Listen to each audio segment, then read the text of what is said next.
Hey guys, what's up? IrishEmerald here. Welcome back to the Core Chat Podcast, episode number 9.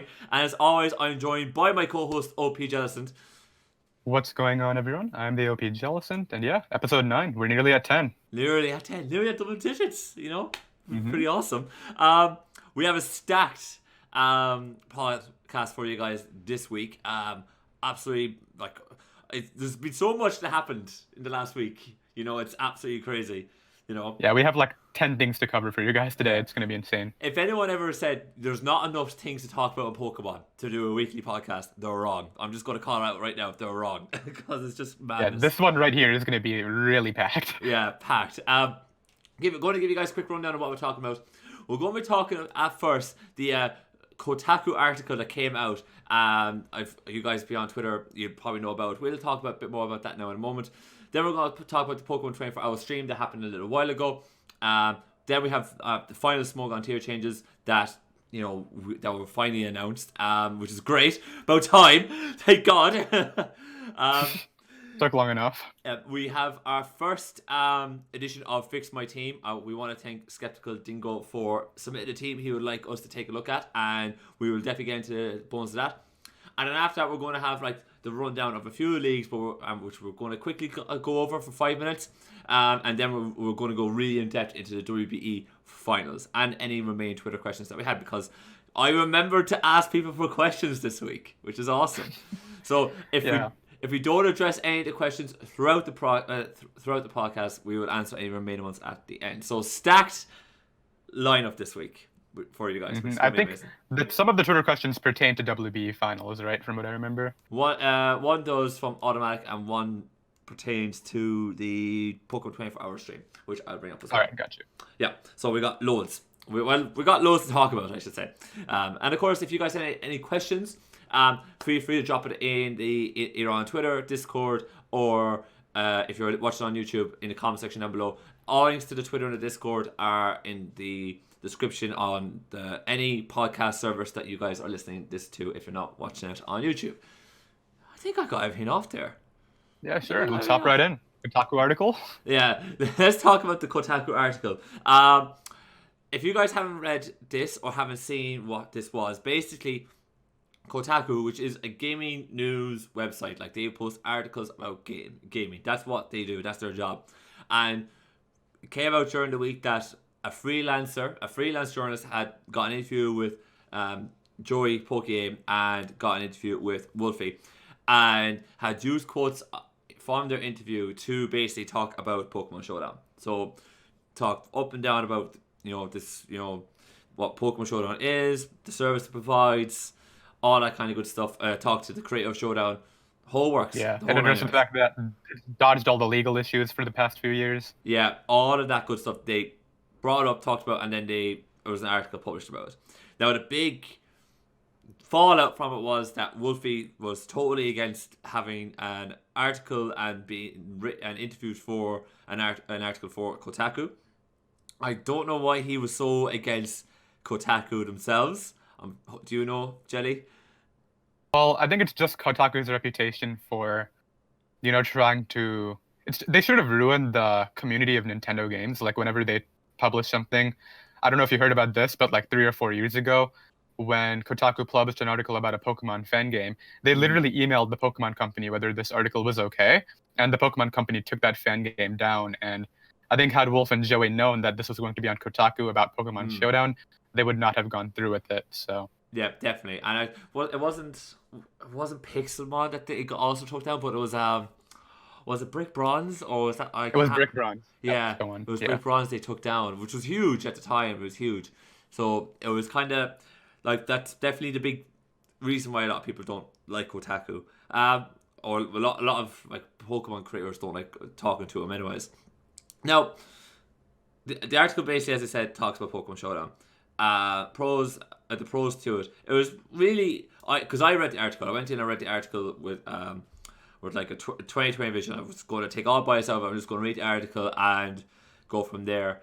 And essentially, from what I got from it was literally an advertisement article. It was basically, what is Pokemon Showdown? It talked about Smogon, its implementation of Smogon, the massive advantages it has of playing on Showdown versus the on the DS. Now, like because of convenience and for being able to hop on and get a battle inside 2 minutes, 30 seconds even. Talked about all the conveniences of it. Talked about like Wolfie. The big quote Wolfie had on it was that he used it to prep for Worlds and other VGC tournaments, as does everybody who would who is serious about these tournaments and draft leagues and whatever they would prep on Showdown. So I went into it and I thought this is just a big advertisement, right? It sort of covered similar stuff to like the Pokemon Showdown trailer that was uploaded by Joey and Uzi Gunner a couple of months ago. But it basically covered, you can find a battle quickly. You don't need to gen in any Pokemon. Well, obviously they don't address genning, but everybody knows about that. I think the key points right here are just the feedback towards Kotaku and what people were so upset about. Yeah, so let's kind of get that into that for a moment, because for me the article was actually, it was grand, right? There was nothing wrong with the article, right? When I read it, there was nothing wrong with it, and it was a good publishing, like it was good publicity for Smogon and Showdown. It was really good publicity for two of them, and of course, if if you're a YouTuber and you get your name published in this article, like, this is great. But I don't care like what else. It's still, any publicity is good publicity in that sort of respect. But the two, Joey and Wolfie had big issues with it, mainly because Kotaku published an article about Brick Bronze, and that got taken down. Right, that fan game got taken down. Isn't that correct? Yeah. Now that would be part of it. Yeah, I think it also had to do with the selective quotations they used for that article. Like, they didn't use the entire interview. They just basically boasted about how good they were, to put it easily. Yeah, but I didn't think the quotes were too bad. Yeah. I mean, Joey definitely had a problem with. Yeah. I think that got edited though, because I remember by the time I got to reading it, they had edited the article, and when you edit an article online, they have to give a reason as to what it was, and the edit was that the journalist had written something to say, like, Joey was basically complaining that I never said that I could beat anybody on Showdown. Like, it doesn't matter, like, any scrub could come up and I just beat them. Like, that was a brief synopsis as to what the article was alluding to, what Joey said, but Joey never said it, and then the article was edited to kind of take that out because it was a false quote, like, or it was like, it made it sound like Joey said it even though he didn't. So that's what Joey's gripe with it was, and then Wolfie's gripe with it was Kotaku that got the article. Now, what happened? I have a bit of a bone to pick about his gripe, okay? Because he willingly talked to a freelance journalist. So this was not a journalist for Kotaku. This was a freelance journalist. And once you talk to a freelance journalist and you don't set the boundaries as to where and when this can be used, you're screwed, right? Because the freelance journalist now has permission to use that interview in whatever way they seem fit, okay? Like, legally they are allowed to do it, okay? So, like, Wolfie giving out that his words ended up on this article, I feel, is absolute nonsense, because if you never specified, I do not want this interview being published on here, or here. He never specified it. And I don't care about any argument to say, he never said who he was working for, or what have you. Like, he was a freelance journalist, and if you didn't go out your way to ask where or who this guy was working for, where this was going to go, then that's on you. Like, I actually have very little sympathy for him here. Like, you're in charge of your own words. You're in charge of what you speak of. Like, he didn't go in and force you to say something. And Wolfie did acknowledge this. He did say that it wasn't the journalist's fault. I should have, been more clear about it. But it's still kind of it's obviously not the journalist's fault. I don't even think he knew where the article would be published. But it's sort of a bad move on Kotaku. Just throw this article out there without even addressing Joey and Wolf. I don't know about that. It's a freelance journalist. He has an interview. He wrote an article. There's no previous agreement by the journalist to say, you can get X amount, or I pay you this amount for an interview.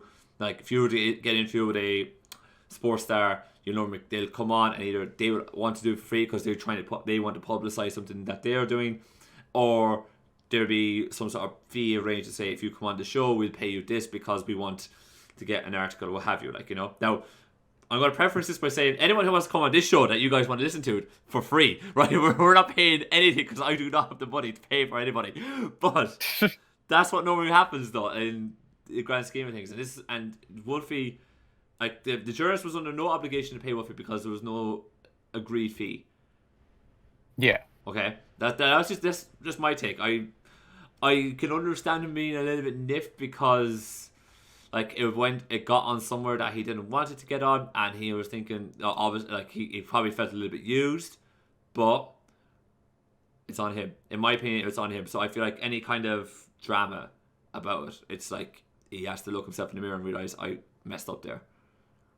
Yeah, he can't really blame anyone but himself in this circumstance, but I still think that while Wolf was at fault here, they could have... Obviously, the journalist could not have helped, and I'm pretty sure the only person Wolf actually contacted regarding this was that one journalist, so I don't really see how the situation could have been avoided if it wasn't for Kotaku. Like, Kotaku would have had to take action directly, and they're obviously not going to do that. It's Kotaku. Yeah, or like any news website won't do that. They won't. Like if they have a freelance journalist come in, they'll ask a few questions to say, where did you get this information from? Was it done legally? Is there any other legal obligations? Like, their legal team would have gone over all of this with a fine comb before they even published the article. So, like, they won't get done in. Like, a lot of, like, they won't publish something that they know they'll get caught out for. So, like, granted, like, Wolfie was only dealing with one journalist, but, like, that journalist was well within his or her rights to use that interview and say what they wanted to say about it. Now, it's awful journalism to interview somebody and, like, only select the part you want to say. Like, that's just looking for that is it's just cheap journalism like that. Like, I guess so, yeah. But we have no idea what the extent to this interview was, but exactly. I think selective quotation's okay, but you have to apply it with the correct, I guess, I don't know how to explain it. Like, you have to actually have it support the point you're making. You can't just sort of quote it because it's worded better than a lot of the other interview. It's hard to explain. But to be fair, the quote that was used was basically just saying how like he was making the point that pro players use Pokemon Showdown to build teams, and Wolfie would be considered a pro player, and Wolfie was saying, "Oh yeah, I use Pokemon Showdown to build my own team." So I'm not worried about, like, when it comes to that sort of thing. Like, the quote was used in the right context, but definitely the whole interview did not center around trying to what is Pokemon Showdown and what do you do with it, like, do you know?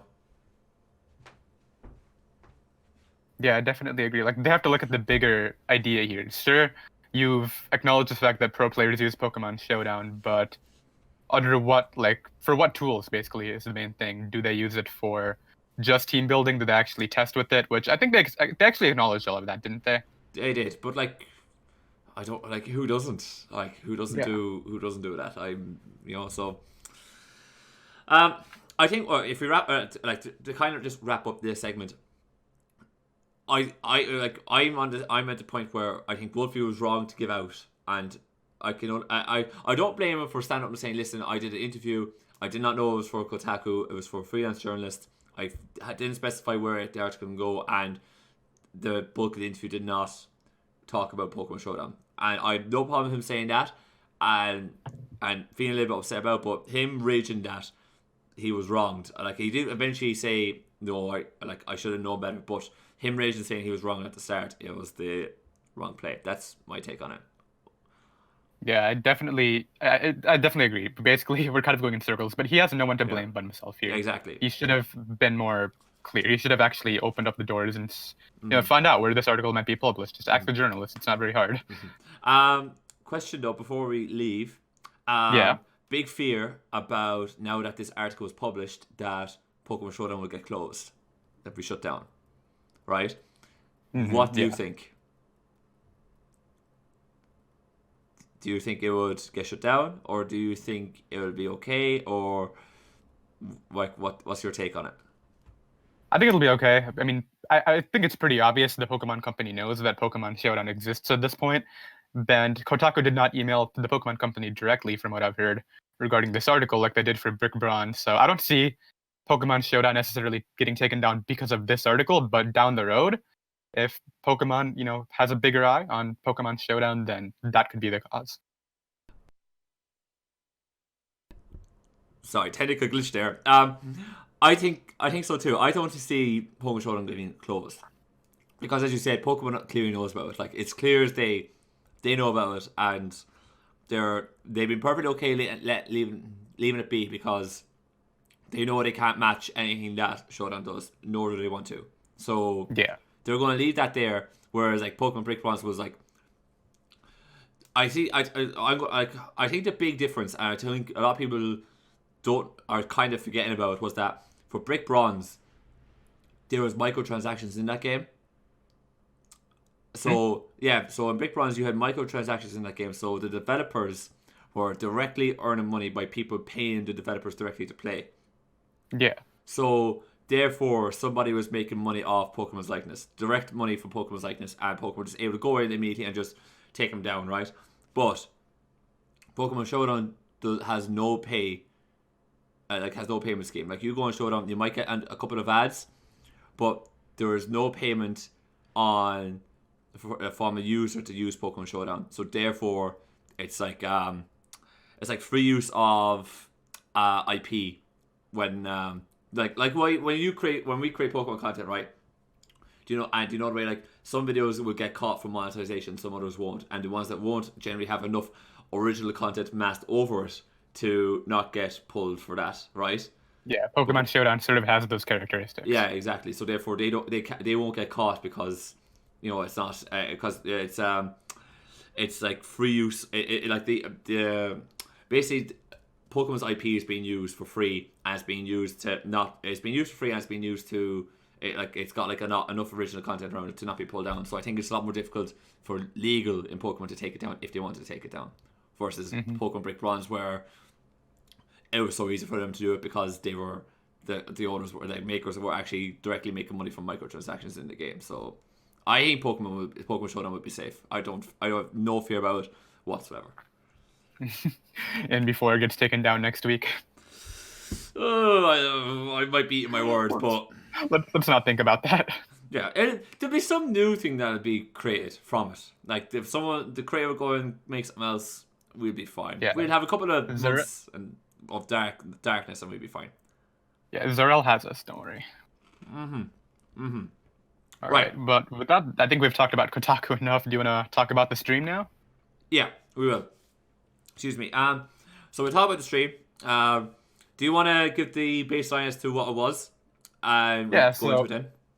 Basically, I think it was pronounced like Gleangwood Tangled or something like that, but there's this 4-hour stream of, I'm sure all of you already know about this, but there was a forest, and it was like between 30-minute to hour intervals, they would have a new interaction on the stream, and there was a lot of hate going towards the stream just due to the limited interaction there was. I think the end result gave us like 5 new confirmations and a lot of bush rustling, which was obviously not what we were expecting. I think the concept was great, but the execution was obviously horrible. So that's sort of the rundown. That seems to be the general opinion too. People really like the idea of the manner of reveal, but they don't like the execution, how they did it the first time around. Yeah, that was it, and I definitely agree that load of hate about it from the bush rustling and the general, like, I agree. I like the concept, but maybe the execution probably didn't suit the fan base. If you get me. Mm-hmm. I think that was what was wrong with it. So, like, if I don't know about you or anybody listening, but if you've ever gone on like an expedition or safari run, or even those who like hunting, like, I don't like hunting, but it's the same principle, like just one common principle in that you're basically looking in the same area for hours waiting for something to appear, right? That's basically what it is. And that's what the Pokemon company were trying to do with this. They were trying to say, we'll create the stream and we'll make it like an animal hunt or expedition or nature research, and that's what it was. And it's just the Pokemon fan base is just so impatient that they just got sick of it and just got a load of hate. So I thought the idea behind it was good, but it just like it kind of conflicts with what we were talking about last week, where I was saying for competitive Pokemon to take off, it has to be a spectacle, and like even though there was a load of hype around this, because it wasn't a spectacle, it got a ton of hate for it. Yeah. Do you know exactly. what? Yeah, so I think that's the problem. Was it just wasn't a big enough spectacle to say this is amazing or oh my god. Like I saw an awful lot comments saying if it wasn't for A Drive, like doing his skit over the stream, the 24-hour stream, it would have been a complete bust. Like, I don't know about that one. I think A-Drive's viewership was like a fourth of the stream, but obviously there is the YouTube viewers as well.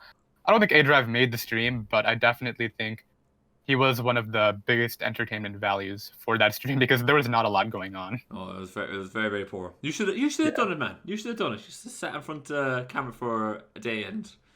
I've tried to stream before and my laptop crashed like 10 minutes in, so don't worry about me. Just give it one more go. One more go. You know, one more try. Yeah. I mean, based on how much interaction was on that stream, I don't think my laptop would have to handle very much. You're putting yourself down. You're putting yourself down before you even start. Just give it a go. But yeah, I mean, if they ever do this again, they really need to have more interaction on there. That was not a good stream at all. Yeah, no, I think it was very poor. And I don't know if they should do it again. Do you think they should do it again? I don't think they should do it again. Just because, first of all, not everybody has the time to sit down for 24 hours. It's pretty much just going to be people waking up in the morning and seeing what was revealed in like a, I guess, compilation. But you could easily just do like one trailer like they used to do, and that'll get so much more appreciation because you're actually giving people a ton of information in the span of like 2 minutes versus 24 hours. Yeah. If that makes sense. Yeah, I agree. I don't think they should do it again. And go for the trailers and go with that. So I think the big thing that came out from the stream was Galarian Ponyta. Yeah, it's best typing 2019. What did you think of the typing? The whole typing saga about it? Well, obviously the general consensus is it should have been fairy type. It's not. It's pure psychic. I think it's a little premature. We still haven't seen a Galarian Rapidash, and whether that thing is going to be psychic flying, psychic fairy. Yeah. I think it's too early to hate before we actually see the final evolution. That's just my take on it. I think the final evolution we might see something different. I'd say it might be like Fire Fairy or something like that, or Psychic Fairy or something like that. Like, sorry, not Fire Fairy. Don't know what's going on. So I think it'll be something like that. I reckon. I could see it. I mean, I just hope we get a unique typing. Do we have a Psychic Fairy type yet? Don't think so off the top of my head. I don't believe we do. I'm gonna double check, but I don't think we do either. Yeah. Psychic Fairy Pokemon. What did you think? Like, I feel like this. Huh? Sorry. While you're doing it, I was going to ask you, what do you think of Galarian Ponyta's new ability of not being able to be poisoned, or its allies in a double battle being poisoned? I don't think it's going to be very effective. I mean, it seems nice, but it's not going to do a lot. What if it became... Maybe if it became Psychic Fairy or something like that, would you say it might be a bit better then?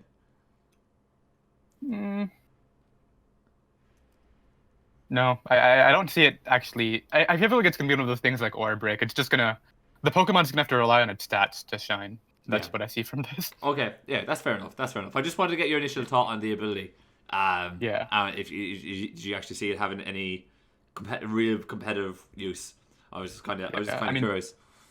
Do you know if this is confirmed to be the hidden ability? Because we could really, for sure, see another one when it evolves. I don't believe it is. They just revealed Pastel Veil and Runaway. So obviously Pastel Veil is already ahead because Runaway is garbage. But we'll see. We'll see, I guess. All right. So I did look this up. I don't know how we are this dumb, but Mr. Mime is a Psychic Fairy type. Tapu Lele is a Psychic Fairy type. Oh my god. Is a Psychic Fairy type. Oh my god. I feel bad now. I actually feel awful. I know. I mean, it's hard to, come up with all three off the top of your head. Yeah, especially when, I'm talking about a unicorn. Like, there's this mythical creature on my screen as I'm looking at her, like, and I'm just like... Yeah. Like, how do you go from that to Mr. Mime? Yeah, thank you. Yes. Like, all how? Right, but yeah, I think that covers the gist for the 24-hour stream. Did you like, because one of the questions we got off Twitter from BB was, what what you call it, like overall our opinion on Galarian Ponyta and its new ability. So we've already been through the its ability saying meh, we're not too sold on it. But what do you think of like initial thoughts on Galarian Ponyta as a whole. as a whole? So I really love the design. I think that it's really cute. Like I love the fact that it sort of took the aspects of regular Ponyta, but made it a lot more, I guess, I don't like to use the term, but wholesome in a sense. So that's really what I enjoy about it. But you know what's convenient? One of the Corn Forces actually has it as its profile picture right here, so I can literally just look at that. Yeah, I love the color scheme on it too. Just to like totally like just be bedazzled by it, you know, even though it's like a small little circle on the screen. I kind of, for me, I'm not wowed. Like I wasn't wowed by it. I was wowed by Galarian Weezing, but I'm not wowed by this one because I'm like, whoa, you weren't wowed by Galarian Weezing, but not this. Okay, yeah, that's an opinion. That's certainly an opinion. Looks class. Like I'm getting that. I'm picking that up. Yeah, that's coming. Galarian Weezing stole the fairy typing from this thing. That's what happened.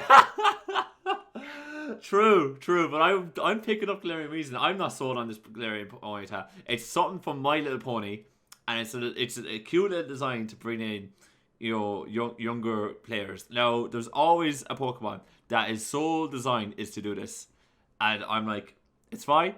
I'm used to it. It's always happens. But for me, I'm not sold on its ability. I don't know its stats or its evolution, so I can't say how good it is going to be competitively. Just from a looks perspective, I'm like, it's something from My Little Pony. So I'm like, no thank you. It's like you're just indifferent regarding it, like it's whatever to you. Yeah, I'm just like, whatever. It's not on my list of things. Now, if it turns out to be amazing competitively, I'm going to be like, this thing just looks majestic as it uses Flare Blitz to knock this Pokemon out or something like that, you know? But as of right now, I'm just like, meh. You know? I hope it gets its own custom Z-move. That would actually be really funny. Oh, like where it just spreads its wings out, flies down, and you know it has a rainbow as it gallops on air to the next. Yeah, like oh my god, some rainbow alliteration Z-move. That like custom animation. That would be so. I hope that happens just so you know your point is emphasized more. It's just more like. Oh my god! Right, okay. Look, I think we'll park it there. Right, we'll park that there because it's just no.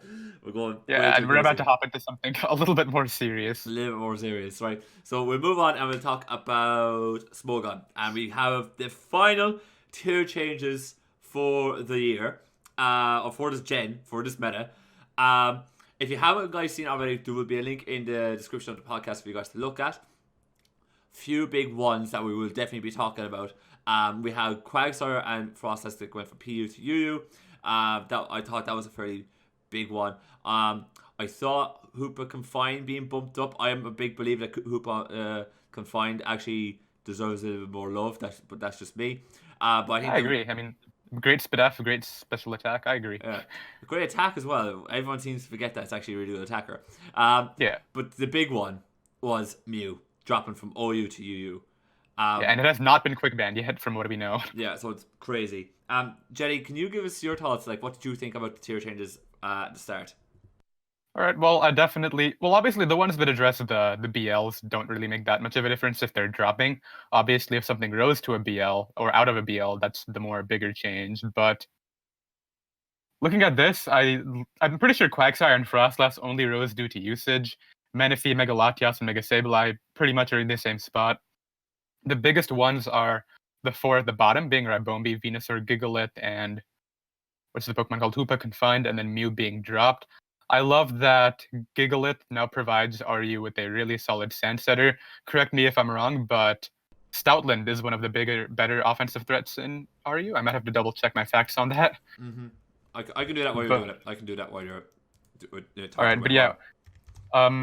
We definitely saw Stoutland plus... Well, actually, no. We saw Gigalith be a really effective Sand Setter in Draft League recently, and I'm curious to see if it'll have an effect on the RU meta sort of before the generation ends, whether it'll actually shift things up.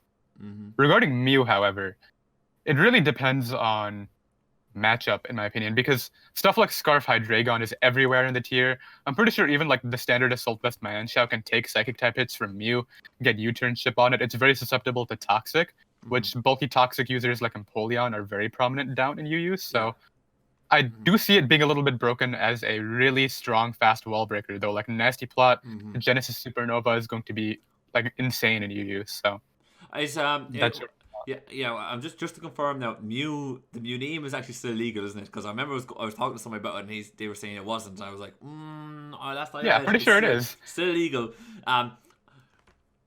Before we dive in, the what's it called Stoutland is PU. So Gigalith went from NUBL to RU. So huge.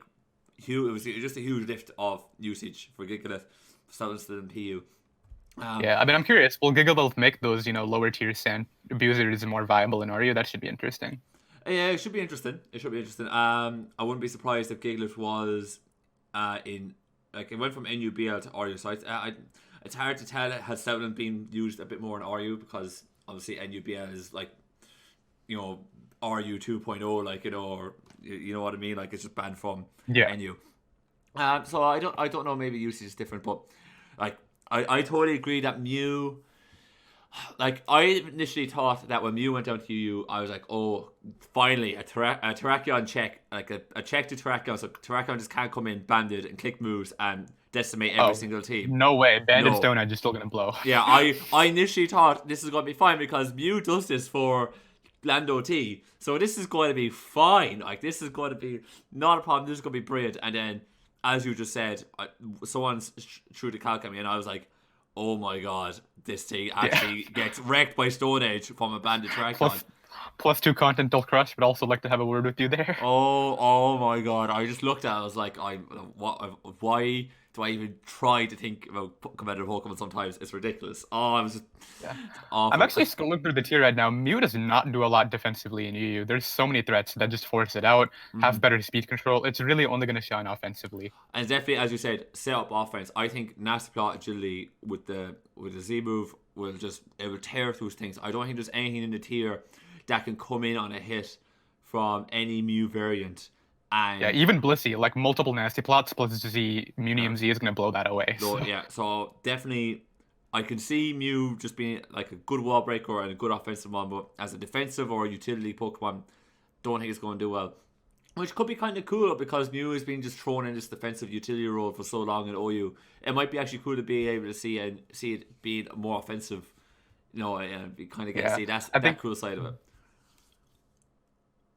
We might end up seeing a lot more Alolan Muck, just because Assault Vest Alolan Muck seems to be one of the best, like a Nasty Plot Mew checks in the tier currently. Yeah. I really don't see anything else that takes the combination of Munium Z and Fire Blast. Everything gets blown away. Yeah, no, I agree. I think everything just gets wrecked, and we're just going to have to deal with it. So, I think that for Mew offensively is the way to go. What did you think about Quagsire going up to UU? PU all the way up to UU. So I've never really. This is a weird question because I've never really seen Quagsire's viability between NU and RU, but I think these were usage rises. Frostlass ended up getting a lot of UU usage as a Spikes lead recently, and then Quagsire is one of the best walls in UU and OU as an unaware on stall. So I think that was really the big factor why this rose so high. Regarding it, I think it's just going to make stall a little bit better. It's going to make it better against Pokemon like Setup and Fernape, Pokemon such as Mega Manectric, which would otherwise get momentum on Volt Switch. Generally, the response would be Blissey, but you would want to use Quagsire as the response now on stall. So as sad as it is, I really just see UU stall getting better with Quagsire. And regarding Frostlass, sort of on the opposite end of the spectrum, Hyper Offense is going to be a lot more viable, as it already was, right? People acknowledged Frostlass's use, but like Spikes plus stuff like Mega Sharpedo, Mega Manectric, really fast offensive late game cleaners are just going to get better.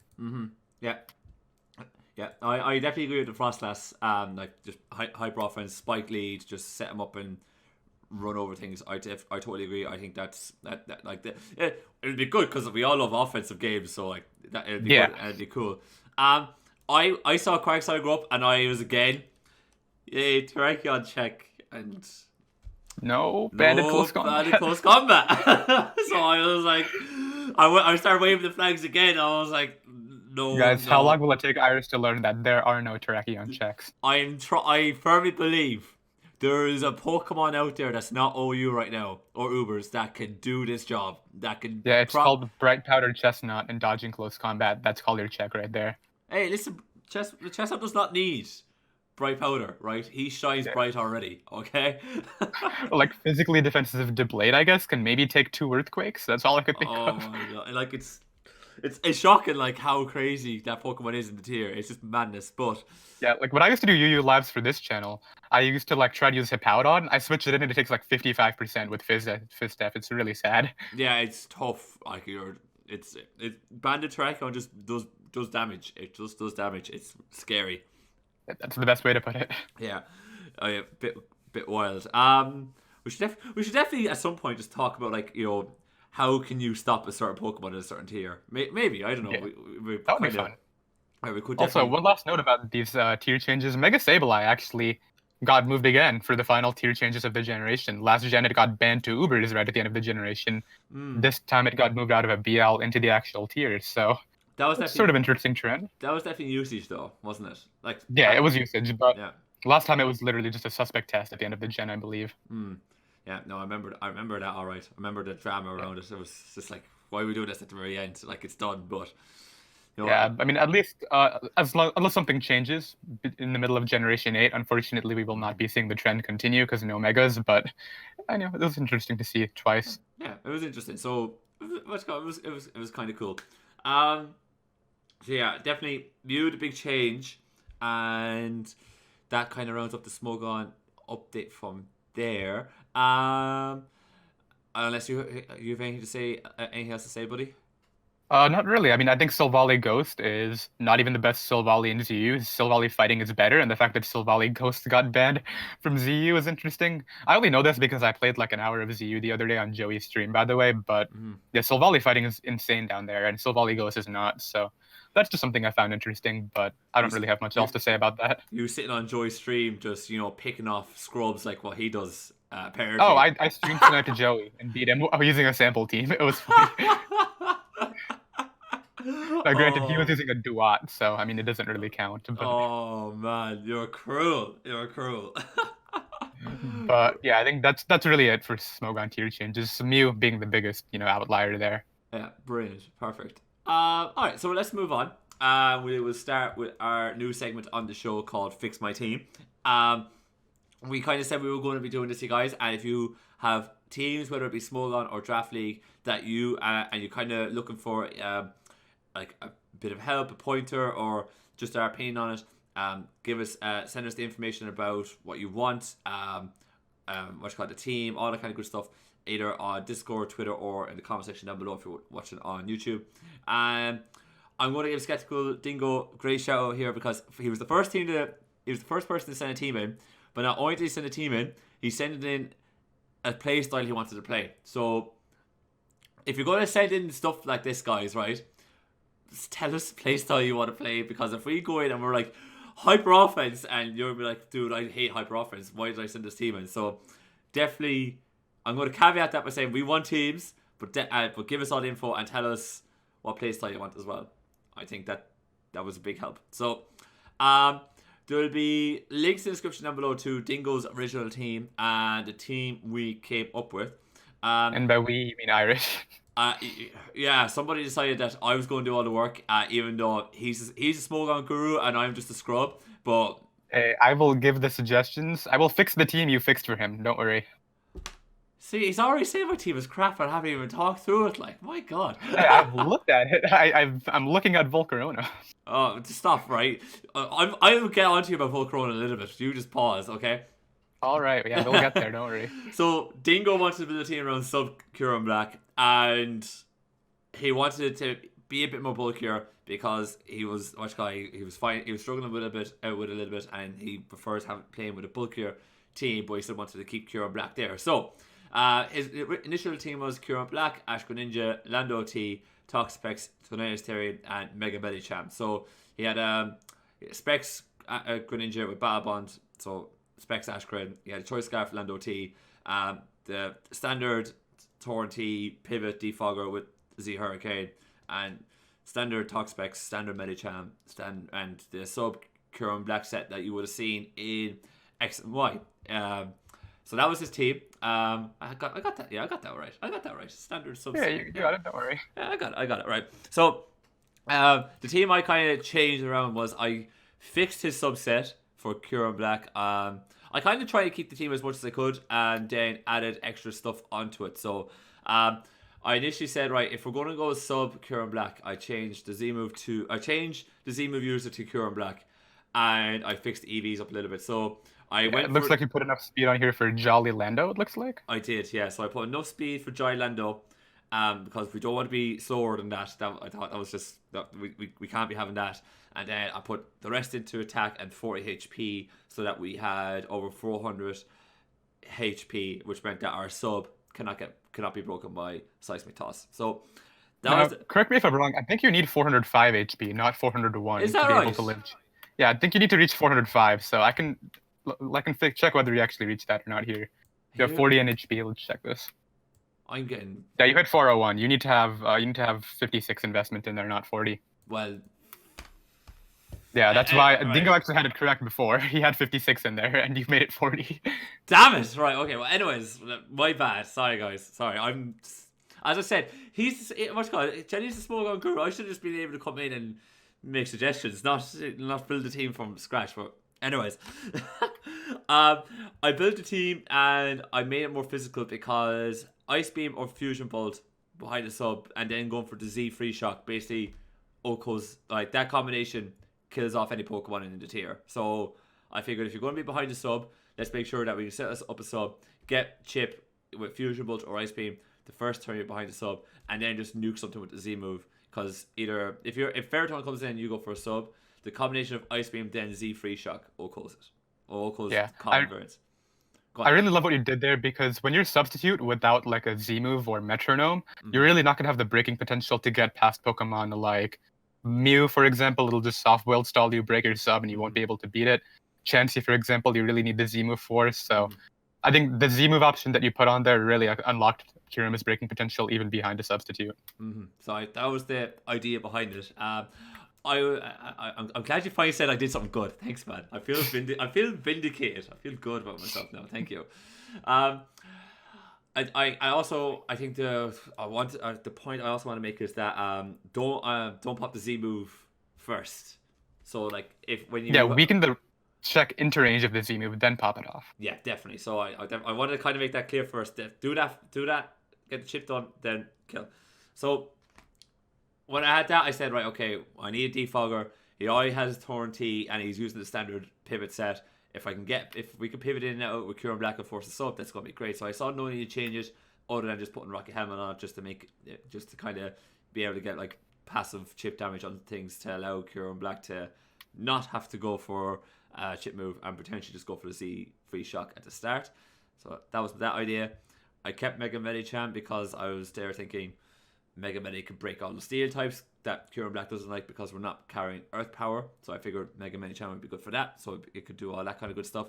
And then the other thing was that the combination of Mega Medicham and the Megaris I have can kind of stop the Tapu Kokos and the Ash Greninjas of the world. If Magearna gets too worn down, Fake Out from Medicham will be able to just finish them off with the chip that you would have gone with Magearna. Brilliant, like this off best Magearna to stop Ash Gren from absolutely destroying this team. So brought that. I brought a Mew because I figured it'd be kind of. I figured Mew was going to get a quick ban as I was building this, so it's going to be back in OU. So it'd be kind of cool to use it back in OU. But I brought the defensive Mew. I'm rocking out with Earthquake, Ice Beam, Softboard, and Stealth Rock rather than Earthquake, Will-O-Wisp or Ice Beam, Will-O-Wisp, because I figured Earthquake for Heatran was going to be vital because Kieran Black hates dealing with Heatran without Earth Power. And I figured Ice Beam for Garchomp, Lando T, and one or two other Pokemon that I was calculating was going to Oko it despite being jolly in nature with a bit of chip with rocks potentially. So I figured if I can get down to that range, then the combination of Fake Out with Mega Medicham will easily pick it off. So I said this is a no-brainer for Mew. And then lastly, I could do like a really cool offensive one here that hits on the special side. I kind of wanted to use Gengar, but I was like, I just used Tapu Koko because let's not go overboard with being too crazy with the lower tier Pokemon. So I went for Tapu Koko. But I figure you can kind of use anything in this last slot to do what you want. So, Jenny, how bad is my team? And speaking about how bad your team is, I already made a couple changes and put the new team in a Poke Paste. I'm gonna link it to you, but I did change a couple Pokemon from what you changed. Most notably the two pivots, which were Mew and Magearna. Yeah. I made the team a little bit less Volcarona weak while still being able to naturally check Psychic and Fairy Pokemon using a Steel type and maintaining hazards, aka Stealth Rocks, by getting rid of Mew for another Rocker. So why don't you have a look at that and we'll discuss it and the differences. Give me a look. Give me a look. I just dropped it in the core vids. Yeah, I got it open here now. All right. Okay. Cool. So you went for Tangrowth with the Assault Vest over Magearna. Yes, because that's able to. If you look at the team, the only thing that Volcarona really sets up on is Tangrowth, and when you carry Rock Tomb, you can just, for one, naturally sponge any one fire hit with the Assault Vest plus Spadef, and two, make sure that you maintain speed control so you can revenge it after with Koko or Medicham. That's one of the best scenarios to countering Volcarona in the tier. Also, if they're not HP ground, and under that condition, Heatran can beat it with Magma Storm plus Taunt, even if it is a Roost variant. So that really helps out with that. And you're still able to maintain checks to stuff like Tapu Lele, Shift Gear Magearna, with all the Spadef that is on both Tangrowth and Heatran. And you also maintain hazards with Stealth Rocks to help out late game threats such as Tapu Koko for speed control, Tornadus. So that was sort of my take. What do you think? Yeah, I can go with that. I could agree. I get it because we still have patches like to deal with Lando T, like the Spadef Assault Vest with Tangrowth. Like Greninja can't break through that. Either variant of Greninja can't really break through that too easily. So I think we haven't made the team weaker and we patched up the Volcarona weakness. So I'm like, yeah, it's better. Yeah, the one thing that this set loses really was the momentum that was provided by Volt Switch Magearna, but we still get free switch-ins using Torn. Like, for example, people will respond to Torn by using Pokemon like Heatran or Magearna. You still get that momentum that you want into Pokemon like Mega Medicham to throw off high jump kicks. You don't necessarily need Volt Switch AV Mag to accomplish that. So that's another take on this. Yeah, definitely. I just thought the Volt Switch would have been... the Volt Switch would have been nice for the momentum, but I definitely agree. Torn T should definitely do enough. And then, if you could just bring in Medicham or Cure Black on this team, you're going to get a kill. So... Yeah. That's really the big idea. I think it could even be useful to take off Grass Knot for U-Turn or Volt Switch on Koko, mainly because we now have a Tangrowth on the team to help out against Mega Swampert, and we also have ICMZ Cure in Black, which naturally takes any one hit, even Adamant superpowers, so really that momentum could be a lot more valuable in other matchups. Yeah, definitely. I say you could test it out, and if you really need the momentum, switch it up for Volt Switch or U-Turn. Yeah. I think that sounds good. Sounds good. Brilliant, awesome. I didn't get too wrecked by Jelly. He only just changed like 2 Mons. I'm quite happy. I only changed a third of the team. Am I right? Well, well, like it could have been worse. Could have been half, and I kept half of the original team. So, so it could have been way worse. I mean, I think both variants work, but if you don't want to get 6-0'd by Volcarona, use the Tangrowth. Oh, I'm going to get into you about Volcarona in a few moments. I really am. I can't wait. Oh, it's my turn to get completely walked all over. Is that it? Yeah. I think the listeners will probably thank God, it's not Irish all over Jelly for changing. Like, he actually gets put in his place, but.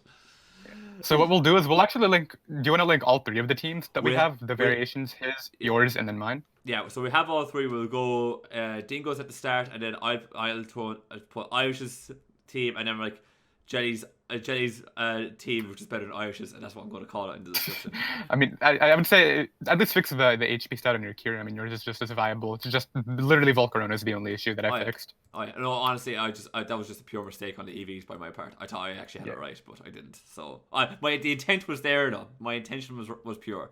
But I definitely understand the Z move, because if you're living the seismic tosses from Chansey, you want to be able to actually break through it. You're not going to break through it with just Fusion Bolt and Ice Beam. So. Oh yeah, no, it just can't be done. So definitely just get the chip, pop the Z move, Chansey's God, and then it's a good time, because then Koko can just spam Thunderbolt when you get rid of any and it's really situational. You have to time that Z move correctly, because if you don't use it on Chansey and Medicham gets worn down by Toxic as you try to pressure Chansey later, you really won't be able to beat that with the rest of the team. So there you might have to fall back to something like Taunt Magma Storm Heatran to beat Chansey, and it's going to be a mess. Just make sure you time the Z move correctly and you'll be good. Yeah, definitely.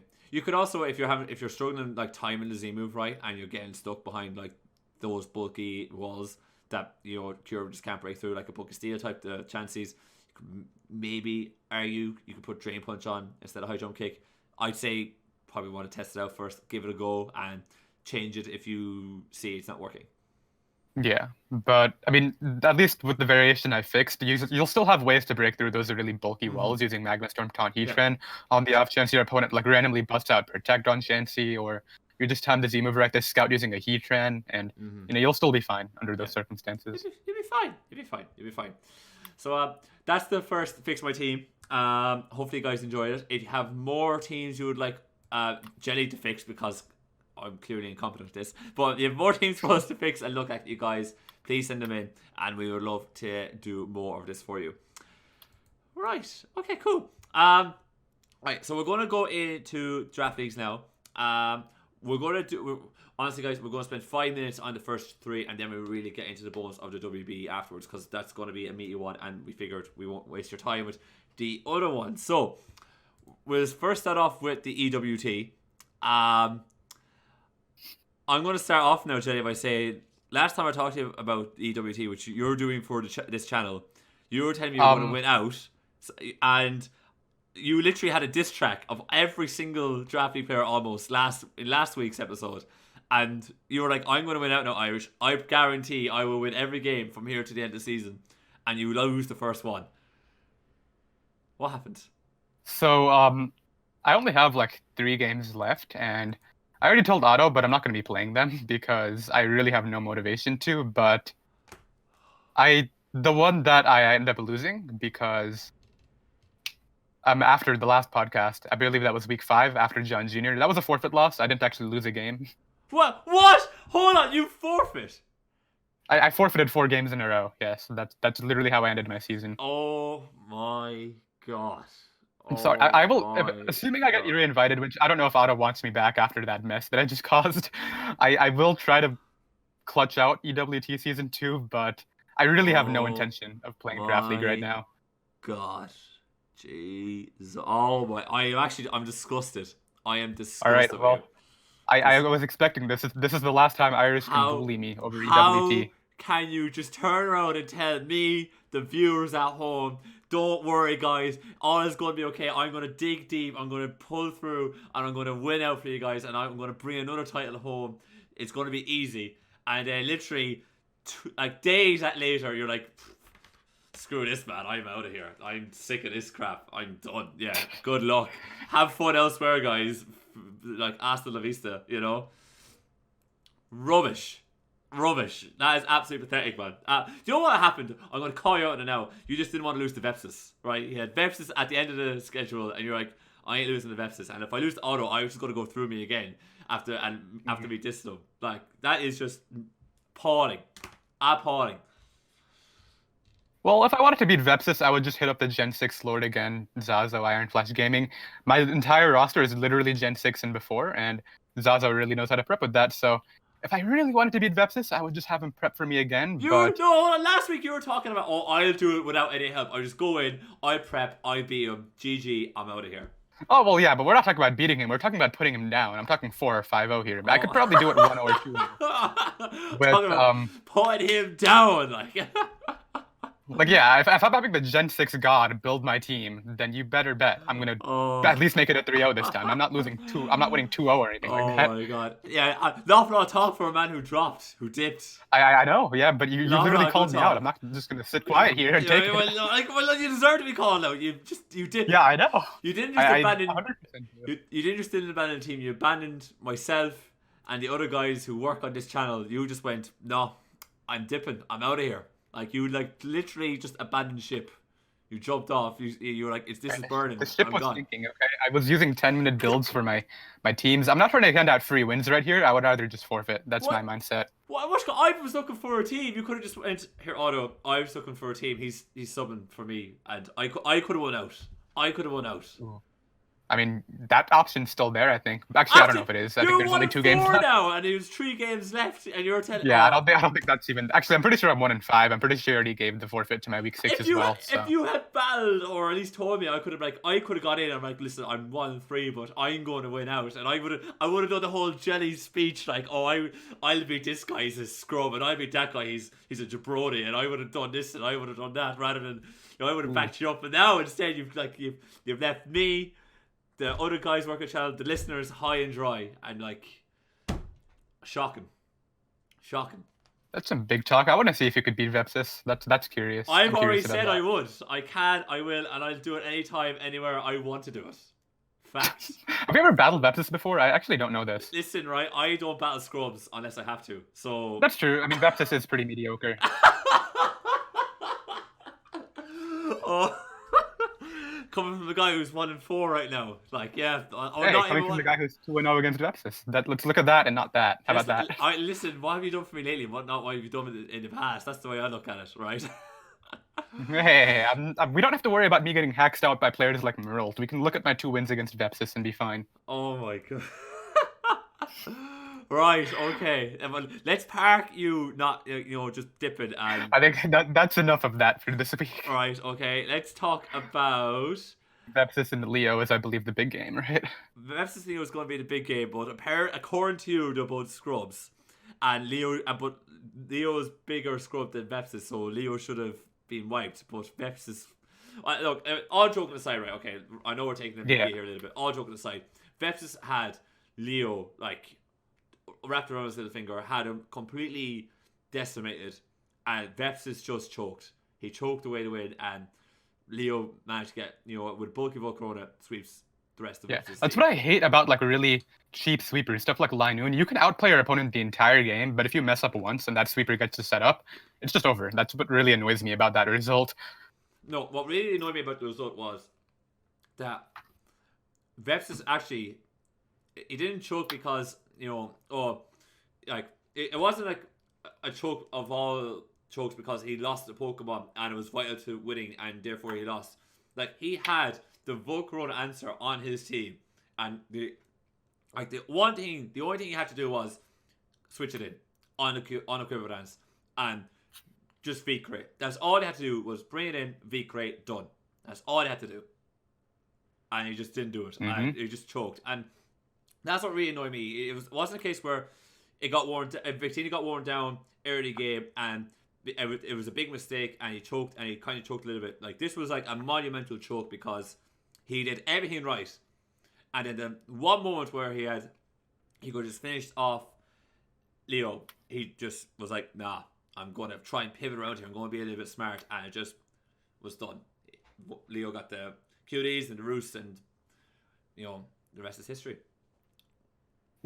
I don't know if did you watch Vepsis' Team Builder, by the way? I didn't actually remember the exact sets, but a really cool form of speed control. And I'm sorry, Vepsis, if you didn't bring this because you're saving it for a potential playoff game, but Scarf Virizion could have easily been a bring right here. Scarf speed control for Stone Edge. You can hit that Volcarona very hard. Then you have great stabs for Pokemon like Tapu Fini, Tyranitar, Cobalion. The one big thing you would have to consider is Decidueye, but Scarf Virizion destroys Leo, and I don't know why that... Did it come? I can't remember. No, it did not come. Now, maybe he was saving it. But he did bring an Assault Vest variant of Victini, and... Yeah, I do remember that. Assault Vest Victini with V-Crate was the Volcarona answer. And look, that's what's called, like, when last, second last time I played Sebi in MVL, that was my Volcarona answer, and that's how I won the game, because he brought in Volcarona, and I had Victini in the back, healthy, and I was like, Victini, you're coming in here now, and you're just go click a V-Crate, and that's it, like, so... I remember that game. You were down, like, really low because of that Destiny Bond Wobbuffet, and then still won. Listen, I was saying it. I was literally was telling you. I'm Vepsis. Forget about him, right? If I could beat Sebi just once, that's enough. Like, hey, I've already agreed with you. You can beat Vepsis. I don't know why we're still arguing here. Right. Okay. So that was the big game. I know we've got over time here on this, but to be honest, there was 5 minutes that was just had to be said. Yes, that was like 5 minutes of me just talking shit again, and then 5 minutes of the actual game. Yeah. The other big result for me was Marlock beating Otto after Otto absolutely. Now, I was the same as Otto when we were doing the UBL D-League Power Rankings. But Otto was, like me, tearing into Marlock for inconsistency. And sometimes being great and then sometimes just being awful. But Marlock just said, I'm going to be great today and picked up the 2-0 win. So I thought that was a cool result. I don't know if you saw the game, but I thought it was a cool result to see. I was interested in the storyline, I did not catch Merle versus Otto, but I definitely think this should have been one of his easier wins in the second half of his schedule, and I really hope. Well, actually, I'm going to say this. I really hope he does choke his playoff spot away, just because I said he wouldn't make it. But it would be a shame if this was the reason he didn't, because a win against Merle is not the most difficult thing ever. Well, like, you're giving him a free win because you're out, you quit. So he's going to be. Yeah, I mean, he's already I'm pretty sure with my forfeit win, he's. He'd be 4-2 with 4-2, plus 11. Because I'm assuming he's given 3 death for a forfeit win. So 4-11. So he needs literally one more win to be able to. And he's guaranteed. He's guaranteed. So he's battling like one of the lower seeds next week. Birmingham Spritzy, bottom half. Well, there's like 4 teams on 3-2, but he's got the best depth. So yeah, he still needs to do well. Okay, we won't go into next week matches. I think we'll just move swiftly on. We'll save the next week's matches for after they happen. I didn't get to catch any BBL action. Did you? I actually did. I watched one game between Kelly and D Willie. Now Kelly was 6-0 going into this game, and D Willie was 1-5 with a Primal Kyogre on his team, and D Willie won that game. And to be honest, I mean this with all the disrespect possible. I don't think D Willie is that tough of an opponent to take down. So the fact that Kelly had his win streak with 6-0 Mega Mewtwo X ended by. Okay, you could argue Primal Kyogre is broken and whatever, but it literally got 1 kill in that game. I think it was the Zygarde that came in and just completely messed up Kelly's game plan. But I don't know, it was really disappointing. I was watching Kelly's previous games too, where he was playing so well. I really thought that with that Mega Mewtwo X, he would go 12-0, and to have it ended by D Willie, it's kind of depressing. I didn't get to catch the game, but yeah. Well, basically, the Primal Kyogre killed a Kyogre. The Primal Kyogre killed a Gliscor. And then the Zygarde just came in late game and Dragon Danced and killed a Rapidash and an Alolan Muck, and it was honestly just a beatdown. D Willie had that 10 turns in. Wow, okay. And you're saying he's a scrub. Is everyone a scrub in your eyes? Can I just ask? No, there are players I respect for sure. I think. Yeah, there is a players I respect. Not everybody's a scrub, but when people who I respect lose to scrubs, that's when I start to get concerned. They become a scrub because of that. Is that? No. They become one step closer to being a scrub. That's how it works. If I ever lose a game, I'm actually never going to tell you. I'm just going to keep it quiet, and I'm going to hope you never find out. That's what I'm going to do. Wait, what did you say? Did you lose a game to somebody who I would consider a scrub? I probably have at some point because everybody is a scrub in your eyes. Oh man. Okay, but I didn't get to catch any more PBL action. I was just too busy. Guys, I'm gonna be perfectly honest. I was partying hard the last few days, so I saw next to nothing on the BBL. I saw your drunk tweets. This is where he blames me for not catching up on stuff for the podcast, and then he doesn't even look at this league. SMH. Well, I have notes. Have you got notes? I have a website with the stats of all these leagues in front of me right now. I have notes and stats. Listen, buddy, get on my level, okay? And then come all right. I guess you've trumped me there. I can't do anything. All right. Well, speaking of leagues, I actually did not. Speaking of leagues that one of us did not really cover at all, I have no idea what's going on in PGBL. So do you want to fill me in there? I do. I know what's going on here. What's it called? I was looking at a few videos. I only got to see one battle, but I was looking at a few videos. I was analyzing the teams. I've covered a good stories here to tell, so I'll just get into it. But I remember I was away at holidays, as you guys know, for a few weeks, and as the draft was going on, Skyrander, who was one of the coaches, was there, and quite often he would ask me for what to build and what have you, because his style is hyper offense and my style is similar enough to hyper offense, but I'm a bit more bulkier, so I rein him in at the right time to say you can't do that because you're just going to get wrecked by this one Pokemon. So he was drafting, and I found out because he didn't tell me about the draft, what he was drafting until I came back and he showed me the team. But I found out afterwards that he was ahead of Dr. Slacking, and he didn't pick up Tier 2 Mega Alakazam for extra points. What? And That's actually the biggest. I mean, what did he take instead? Let's talk about that. oh, Do you know? Oh, hold on. What's it called? He Let me definitely. look at this. I have it pulled up. Don't worry. He has Mega Heracross instead of Tier 2 Mega Alakazam. Oh no, he initially had Mega Stoutland, and he changed. No, not Mega Stoutland, Mega Garchomp. Sorry, and he made sweeping changes to his team recently. But Mega Garchomp was his dragon, and his Steel type was Bisharp. And what else did he have as well? All right. You know what? I changed my mind. I respect this. Mega Garchomp is better than Mega Alakazam. Oof. Right. Okay. And I know that's gonna be called an opinion, but I've used it, and I went in a draft league last year. Well, actually, this year, like second half. But yeah, Mega Garchomp's broken. Well, I went in on him because this is Mr. Hyper Offense, and he didn't go for Mega Alakazam. So I was like, "What are you doing?" Well, yeah, I mean, obviously it might not fit the playstyle, and honestly, I don't think Mega Heracross fits the playstyle either. But but I was kind of I don't know why I didn't, because I had picked out like 3 megas, and I'm not going to say which megas because if someone dips and Root asked me to sub for him, I know exactly what mega I'm going for, because there was like loads of them that were still good available. Yeah. But he went for he didn't go for Mega Zam, and I absolutely tore him apart for it. I was like, you absolute idiot. But anyways, the big thing about the PGBL is that one side of the roster of the conference. Conference is a lot stronger than is way stronger. So, if anyone hasn't seen the PGBL or ever before, Root is the owner of the league. Root be UBL coach, and there's a few UBL coaches in here. You have Frosted, Marlot, who's in the D League. You have Skyrender, who was D League champion and was playing in the main league last season. Dr. Slacking playing the main league as well for UBL. They have other names like visually, like he's obviously a big name. Randy from the GBA. You know, visually. I always get his name wrong. Do you know that? I got to the point I just call him Viz now. At this point, everyone talks to me. I just type in Viz, and everyone knows what I mean. Best player in that conference, by the way, undoubtedly. Yeah, I would say so. So obviously it's Root and Viz that are in one conference. I played against I think Sweet Banana Gaming on that conference as well, and to be honest, there's no one on that conference bar Viz and Root on the stage. I'm like, they're top quality, but on the other side of the conference we have Randy, Frosted, Skyrender, and Dr. Slacking. I'm like, there's going to be one big casualty in that conference who's not going to make playoffs, because top 3 make playoffs, and Marlot will definitely pick up a W against one of the big 4 and cause them to lose out on playoffs. So I was like, that's big. So that's the lay of the land. Randy has a decent team.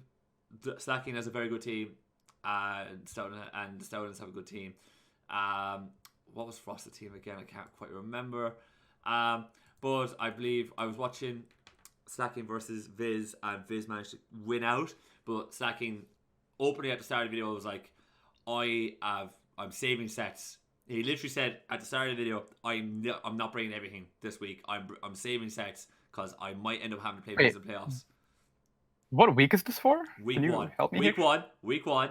He's, because it's meant to be a short season apparently, but he's like, week 1. No, I'm saving sets in case I have to play. This is like common sense. You only do that in second half. You secure your playoff spot first. Yeah. So he literally, I thought it was a bit crazy as well, but I don't know if it's a 5 or 6 week season. But he's like, we need a W, but I'm saving sets, and I'm like, look, it was a good battle, and Viz ended up winning out at the end. I can't exactly remember the full battle off the top of my head now, but not like, as you said, get playoffs first, definitely.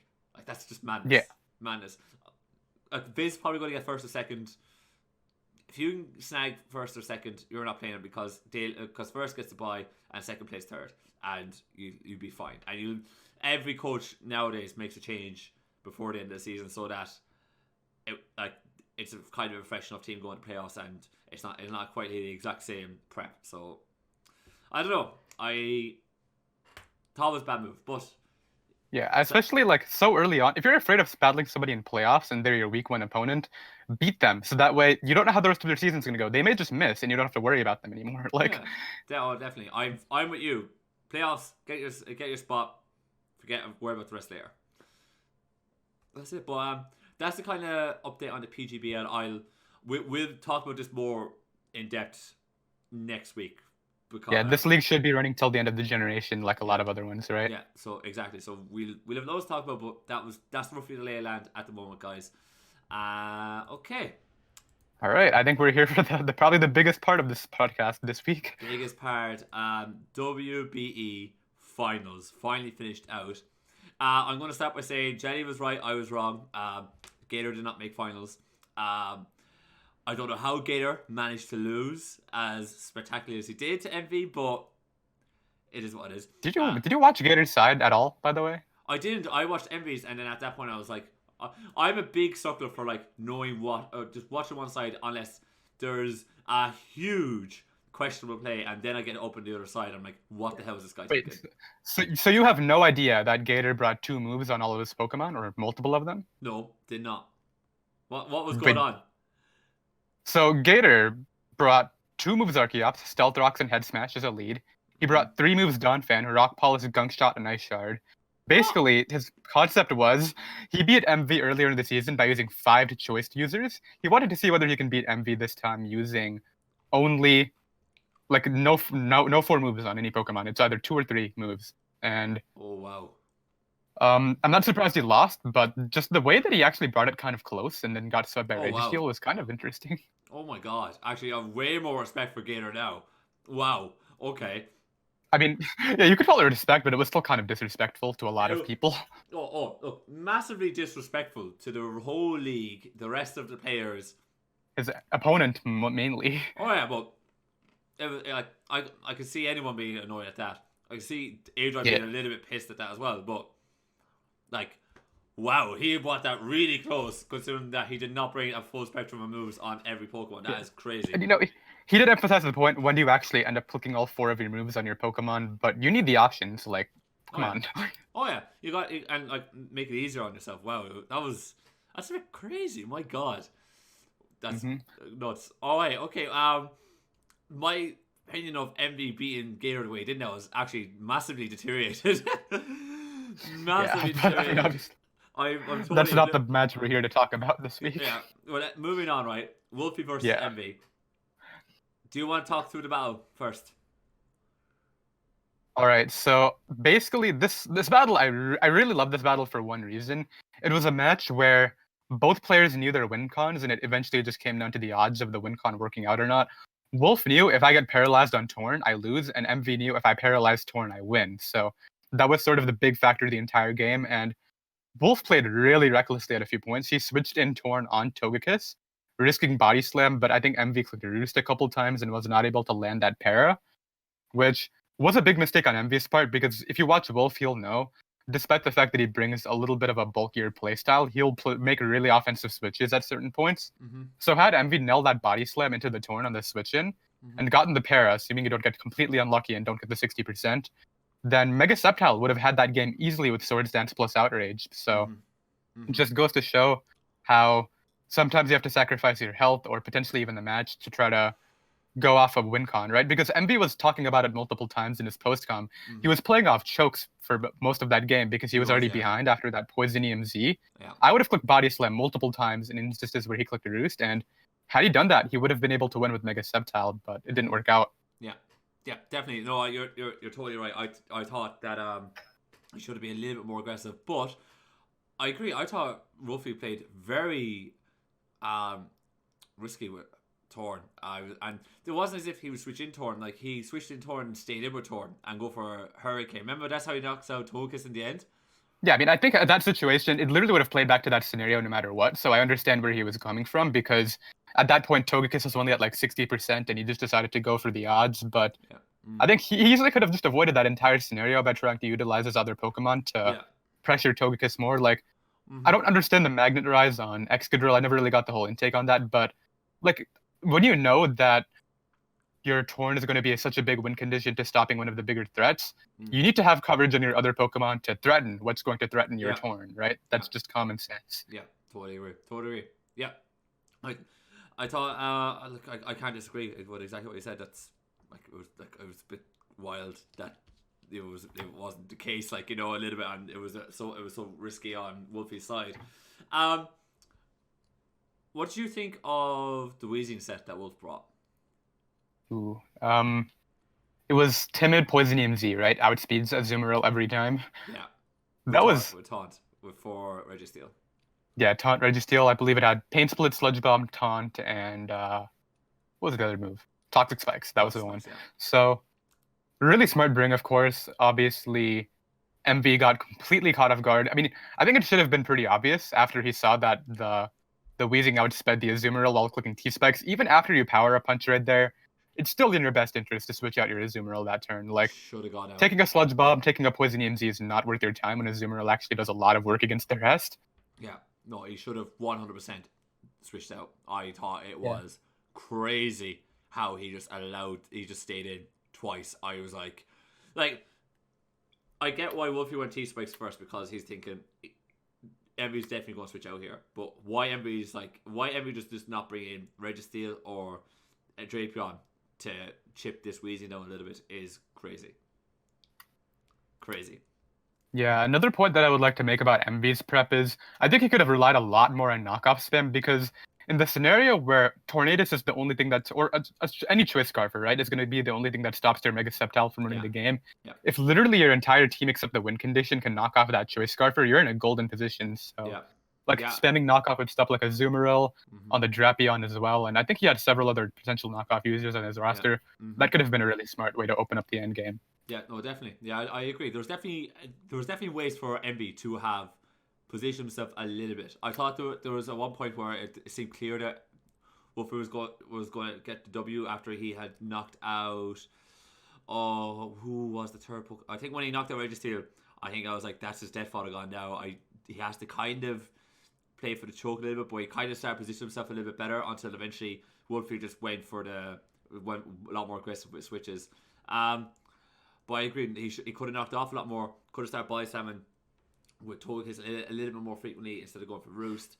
And he should have preserved it with Azumarill. That I just not one part of me that thinks that is a good play. I just can't fathom it. I don't care what happened. Like, Weezing put in way too much work in that game. Just way too much work. Yeah, that's I think where player consideration comes really into key. Like, Wolf is going to bring unique stuff to games, which I think we're going to touch on later, right? Somebody asked about that, but just the fact that you saw it outspeed you and click T-Specs. It's obvious he has the speed investment. He's going to have a way to OHKO you. That's just a given. Oh, yeah. Yeah, when you see a Pokemon faster than one of your offensive threats, you're like, this is built for this. Like, and this is not built to check. This definitely got offensive investment to deal with this.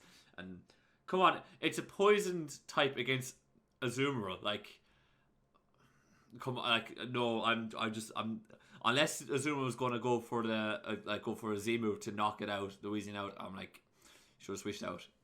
Like, I'm picturing it now. Imagine how good of a spot Envy would have been in had he been knock off his Azumarill. He goes out into Registeel on the Poison EMZ, gets up his rocks, absorbs the T-Spikes, and then he just uses knockoff spam to completely pressure Wolfie's Torn, and then Mega Sceptile goes in late game. That could have been so much better, but he definitely missed that one. I agree.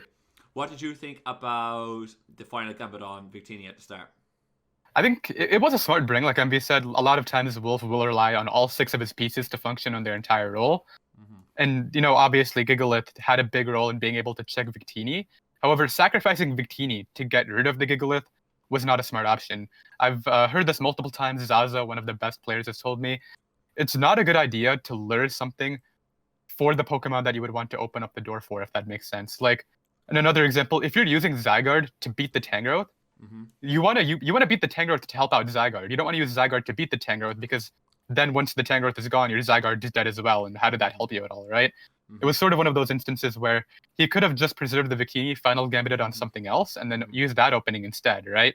So, what would you not say that you would argue that the Mega Sceptile was his win condition? Like, he wanted to nerf Wolfie's offense and allowed Mega Sceptile, which naturally spent everything on Wolfie's team, to get behind a sub, SD, and just And and win. yeah, touching on that, I would definitely say that's another big like weird play regarding the final gambit, just because your final gambiting into a rock type to prevent hazards. You literally like hazards do not stop your win condition. You switch it in once and try to go for a game once the Tornadus is out of the picture. Mm-hmm. I don't think final gambit into Gigalith was the move. I think he could have easily preserved it for something else. Would you say he could have preserved it for, like, who do you preserve it for? Like, yeah, like, cause are you gonna do you preserve it for Torn? Because Torn's going to get hit off on Victini, and therefore final gambit might not hit. Yeah, that's the thing. I don't think it was going to be able to check Torn, but Yeah. say, for instance, he was able to use it on something like a Weezing, and then pressure with his Azumarill from there. That could have been a much more better strategy to open up his endgame, because eventually when his Azumarill pressures enough, he's going to have to resort to the Torn to revenge, and then if you can nail that knockoff into that slot, you're going to win the game. Mm-hmm. Yeah. Okay, I can see. Yeah, I can see that a lot clearer. I still think that his final gambit on Gigalith wasn't a big problem, because I think Sand Excadrill is such a problem offensively that that having extra in the sand, if it wasn't the Sand Rush, I'm assuming like that would have been an absolute problem child, having to having to deal with that, because when you see Excadrill first come in the sand, you're assuming the worst. It's going to be SD or Band with EQ, Iron Head, and Stone Edge or Rock Slide. It's going to be that kind of variant, or maybe X's, depending. Yeah, you never know. But yeah, I guess that's the one way we can sort of get MVP. Yeah, and like if you have the chance to be able to shut that down at the start, you don't have to worry about that for the rest of the game, because once the sand passes, Excadrill now is going to get outsped by Mega Sceptile. My Drapion, is not much of a threat to my Azumarill. My Azumarill now will be able to kind of deal with this a lot easier too, with Aqua Jet and the likes. The register, it doesn't kind of come in for free to either. Excadrill kind of needs more of a cleaner switch in, and it's just the possibility of being able to revenge kill is a lot easier. Like, I would have thought that like doing that was like a nice way to just nerf like big key component of Wolfie's offense. Like, I kind of liked it, but I definitely get your point, and I'm kind of torn as it to should he have done that or not now after hearing your point. But for me, yeah, like I like what I did. Another big factor regarding the final gambit, and then obviously if you don't get rid of the sand, you're in a tough spot, right? However, once you assuming he nails the final gambit into Weezing, right, and Azumarill gets the opening, he has the Aqua Jet pressure for the Excadrill, and assuming he carried knockoff as well, he could literally just force that 50-50 every time, and Wolf would have to get it correct every time to have his win condition, well, to have his stop to MV's win condition still be around. Yeah. So I really think, despite the fact that he made a good play getting rid of Sand turn 1, Sand was not what was the biggest factor stopping his win con. The Torn and the Weezing were. Yeah, okay. I take I definitely agree. I think, are we putting too much emphasis on the win con being Torn because we found out it was Scarf, rather than thinking that if because for me, if Tor was not Scarfed, then it's not a win con, right? Because Mega Sceptile outspeeds it. So are we putting too much emphasis on he should have gone for the final gambit on the Weezing, because that opens up a Azumarill to put more pressure on, knockoff and knockoff spam and the like, rather than saying, well, if Tor was a Scarf, if there was no Scarfers, then you got rid of the sand and all speed control is gone, so, like, are we putting too much emphasis on the fact that Tor was Scarfed, and therefore the final gambit was a misplay, rather than saying, well, at the time, what MV knew was that the main speed control that Wolfie had was Sand Rush Excadrill. I can get rid of the sand now and not have to worry about the sand control or the speed control late game, because that's going to be gone early game now. Yeah. Do you think we're putting too much emphasis on the fact that later game we knew Torn was Scarfed, and now we're saying it's a misplay because of it? Exactly. Yeah. I mean, I'm pretty sure he didn't know Tornadus was Scarf until it got a KO on something, from what I Yeah, remember. yeah, that was exactly Or it. Yeah, no, it was again. Sceptile's behind the sub, and Torn U-turns and breaks the yeah, sub, and that's how he knows. Oh, this thing is scarfed. yeah. And then he clicked Swords Dance that turn, expecting to just pop it out with Outrage that next turn. Yeah, But obviously that didn't work out for him. nope. I would also say, what was I just going to touch on? Crap, I forgot. There was a scenario in my head and I don't remember now, but I'll try to remember later if possible. I definitely think that the losing of this game for Envy was Azumarill, right? That was like I think we both agree, regardless of the knowledge that Envy had at the time when against what's called when he was facing Wolfie, whether Tor was scarfed or Gengar could have easily been scarfed to beat Deceptile, like that could have easily been a bring as well. Yeah. But the fact that there was no one really knew the full scope of Wolfie's team or for either team for that matter, that Azumarill should have been saved, and the idea of keeping Azumarill there was the biggest misplay, because regardless of what Wolfie had in the back at that time, Azumarill was going to do so much work. And we should have recognized Azumarill is literally what's stopping him from winning. It stops the Excadrill because of Aqua Jet. Yeah. I don't know if Aqua Jet can OHKO or not, but it certainly will do a good chunk. Probably weaken it for stuff like Outrage later or Leaf Blade. And then if he carried Knockoff, he would have been able to stop the Torn Wincon. And yeah, Azumarill just being in the back would have completely midgetated any Wincon Wolf had. So he should have recognized that. And that's, I think, where his biggest fail was. Like, it's really sad just because he had two opportunities. He saw the T-Spike go up first and then still decided to stay in. Yeah, exactly. And you would have thinking once he's seen the T-Spike, you're like, wait a minute. Like, I shouldn't have done that. Like, Wolf probably flicked T-Spike expecting a switch right away. He's going to make the offensive play this time, and I should switch out of here. But he just didn't put that together. Definitely. He wasn't choice banned, but if he had choice banned Azumarill, depending on the bulk investment, but if you had the extra may or not have, or a choice band choice band Aquajet has the potential. Well, actually, is a straight up OHKO on extra if it's not got any bulk investment. So that could have easily been a bring, but I don't remember what Envy's item on Azumarill was. But I mean, it doesn't really matter. It got blown away. We both know, we're both agreeing that was you should never have dropped Azumarill. Like Assault Vest with like Knockoff and Aqua Jet would have done a lot. But yeah, what were you saying? I was just about to like switch gears for a little bit. And bring up Otto's question for us. Yeah, go ahead. What's called? So Otto is asking, how good is Wolfie actually? Some people still refuse to put him at the same level as Gypsy King, Zazo, or Manny Broderick. And he's not asked this because he's won WBE 3 times now, but mainly because how dumped he is in battle and how his prep is almost always perfect. Thank you, Otto, for your question. Can I start this one? Yeah, sure. Go ahead. I am not going to put him up in that list, right? And I'm not going to put him in that list because of his strength of competition, right? So I don't know if you've ever heard the term, but like a lot of people, when they try to argue, oh, how good is this team or how good is that team, when they're trying to project who will eventually win a competition or something, they'll argue strength of competition. So if you're going around just beating basic teams and you're 5-0 5 weeks in, but you played literally 5 very poor teams, like your record does not reflect your skill level because you haven't faced anyone of note that could, that would give you trouble. And I think Wolfie's strength of competition in the WBE is not strong enough compared to the strength of competition that Gypsy, Zazo, Maddie have faced, and they've always played a stronger competition more consistently as well. So for me, I can't put him up there because the strength of competition isn't high enough. Despite how good he has been in the WBE, there is no doubt that he was dominant in the WBE at times. His prep is fantastic. I say people are sick of me saying how great his prep is, because for me good prep is the be all and all drafting. If you prep well, then everything else will fall together nicely and you will always make playoffs if you prep well. Like that's just my thought on it. But I just can't put him up there because of it. I know I'm just reading back through the thread ever since the question was asked.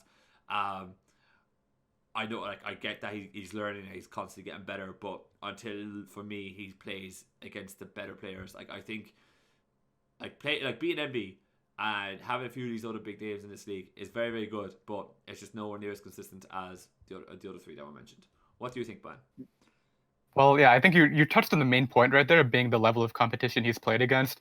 I'd say another big factor, and you could argue this is not a factor because if you want to draft the same thing over and over again, you can. But Wolfie is literally just a one trick with a draft. He will draft Tornadus T, a Sandcore, whether that be Gigalith plus Excadrill, Mega Tyranitar, which he's drafted so many times, and he will stick with that with a balanced core on the back of his team, right? Mm-hmm. He literally does that in every draft he's played. He will draft Megas that naturally hit hard, but have good bulk to them. Stuff like Mega Blastoise, Mega Tyranitar, Mega Camerupt, which I believe he had in the GBA. So those are trends I've noticed with him. Whereas when you look at players like Gypsy, Zazo, and Maddie, I've seen Gypsy draft every single playstyle across the spectrum. Now, obviously, Gypsy is very known for his balance builds, stuff like Celesteela, Lando, but I've seen him put in work with stuff like Mega Mawile. And I think when you look at the variation and how much experience these players have with literally every different playstyle, it just shows how much more knowledge they have of the game. Basically, they can know what factors to identify when they're battling against every single playstyle in the game, not just how does my roster that I draft every single time match up against this, and this, if that makes sense. Yeah, I get you. Yeah, it's just I agree. One trick pony. Yeah, I agree. I definitely agree. So I'd put Wolfie the tier below them though, because he is so good. Yeah, he's one of the most consistent out there, no doubt. But first of all, he's not even reached that level of consistency yet against competition that high. That's really just the biggest factor, like you touched on. Yeah, but he's definitely in that conversation at that level. Yeah, it's just that he's not competing at the highest level possible regularly enough. And yeah, like the one time he did play in a more competitive league, being GBA, which wasn't even the best out there, he didn't make playoffs. So I think that just shows he really needs to.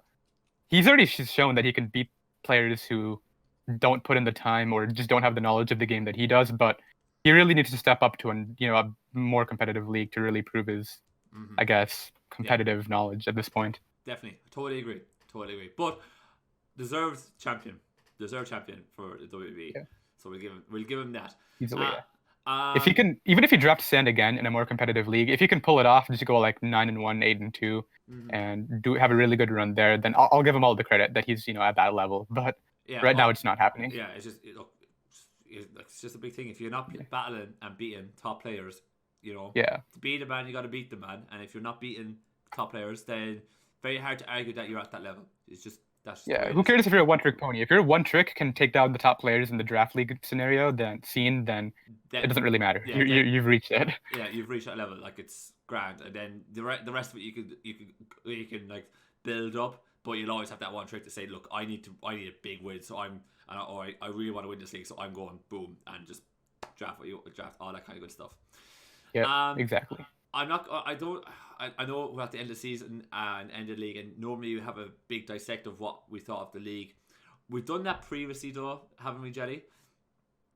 We basically have at this point, yeah. Yeah. So I think what we might do is we might have a chat, or I think what we'll do is we'll just have a quick rundown of what we thought of the league, or like what our thoughts on the league. I definitely the big positive was we had this big league that had such good positives with Payne analysis. Payne folks who did analysis for the league. We got to see some cool stuff. There was some great fun matches that we saw. But I think definitely overall the big criticism is the coaching talent on the coaching roster is just awful. It's like half it could be dumped. It could be dumped into a D league for WBE. Yeah, there's so many imbalances. Yeah, so because half it could be dumped into a D league, and the other half you could literally go and grab several players and just throw them in here. Shows that the league has got a load of good stuff going for it. Great setup, well ran, but there's so many games that you were just like, I have no interest in this match because both of these coaches are not really good, and I don't want to watch it because they need to get out of the mindset of, okay, we have a ton of great big content creators here. People will just watch this, right? They need to actually acknowledge people want to see high quality games every week, and in order to do that, you put all the people who are at similar levels in a D league, and then invite more experienced players up there, and then you will actually, I think they will see an increase in viewership through that.